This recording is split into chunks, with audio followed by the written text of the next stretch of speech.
Hi everyone, and welcome back to my latest woodworking video. I ordered a Festool TSC55 KEB track saw last September. I got it for Christmas because it was back ordered, and I'm just pulling it out now because it's springtime and I can do some woodworking projects. I do not have a setup in my home. I don't have a workshop, so I have to do this during the warmer months, and I'm going to be doing some cutting in the next day or so. I got out my track saw to familiarize myself after watching many videos with the parts, making sure everything was going on. I put on the dust extraction bag that came with it, and I adjusted my depth. This is the angle adjustment here. I took out my clear guard and put in my splinter guard so I can get super smooth, clean cuts, and everything is just really wonderful here. I have this set up on the track, and I adjusted the cams on the both sides in the back to make sure that my track saw is hugging the track smoothly. And it just hit the limit stop right here, so if I move this out of the way, I have my limit stop right here. Just turn it that way. And this saw has the anti-kickback feature, which is one of the reasons why I bought it. It does not have a riving knife. A riving knife, usually on saws that has it, is directly behind that blade, and that riving knife will help prevent the cut on your wood. It will help prevent those boards from clamping together and causing kickback, which can be very, very dangerous. So some saws have a riving knife. This has something that looks like a riving knife in this area behind the blade, but it is offset from the blade, and that riving knife comes in contact with the track when you are using the saw. If it experiences any problems like kickback, as soon as that mechanism loses contact with the track itself, it's going to shut off that motor. Not just slow down the blade, that blade will stop within 2 seconds.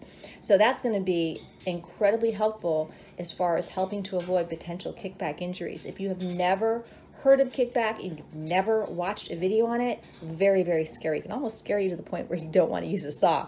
So that was a huge reason why I got this. I'm only 5'6", 130 pounds. I'm not a big guy, but even the big guys, when you experience kickback, you can lose limbs, you can lose fingers, just not a very nice thing to even think about.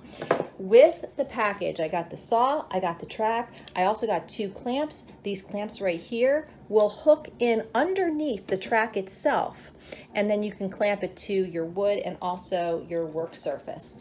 It did come with 2 of the batteries because this is the cordless model, and these 2 batteries you can use at the same time. If you're only using 1 battery, it would go on the bottom, but you would have some loss of power, but you could still use your saw with just 1 battery.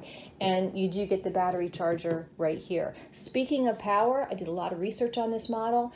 A lot of power because they changed the curve of the blade on this model. So the blade is, I believe, 1.8 millimeters, and I think the old one was, I think it was 2.2, something like that. But the thinner blade curve allows it to go through that wood at greater speed, greater power, and you don't have a loss of power as well, just with the way the saw is set up. It's going to be great. This limit stop, I'll just bring you a little closer. This limit stop in the back, show you how that works. This is a nice safety feature. So if you're starting, I'm going to be using this. Move the limit stop to the back tab of that saw, tighten it into place. Your saw cannot come off that track with that limit stop in place when you're starting a cut. So a lot of kickback occurs when you are lowering the blade. If you lower the blade too fast, you could experience kickback. So I think this is going to be great to use. You can get another one. I think this is great to have, and 2 is really nice if you're doing plunge cuts in the middle of a piece of wood. Like let's say you're cutting out of wood and you want an opening in the center. You can set your limit stop at your starting point, and then you can put another limit stop over here on the saw, somewhere over here, wherever you're going to stop. And that way you're going from point A to point B, and you get that perfect cut.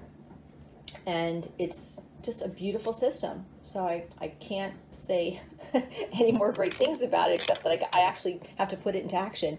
You do have the tool right here to change the blade here. And Festool has a lot of great blades. They're color-coded. This one comes with the cross-cut blade. I do have to get the rip-cut blade because I will be ripping boards at some point in time. And Speaking of which, if you look up here, this comes in a sustainer. But when you open up the lid to the sustainer, it tells you about the different blades, a little bit about the saw, and you do have some apps here that you can download to your phone. It does show you pictures of how your components are put back into the sustainer, because how many times we take something apart, you know, you get something and then you're like, how do I put this back? You know, you can't remember how it came out. You also have a QR code that you can go and watch some of the videos. Like I scan it with my phone and it automatically opens up the browser so I can watch some videos. Or you can go to the Festool YouTube channel. Great videos there. Just, you know, brilliant, a lot to learn. And this is going to be such a great tool to use, and I will report back after I have used it. Just getting acquainted with all of the knobs, all the adjustments right now. All right, you guys take care, and I will report back.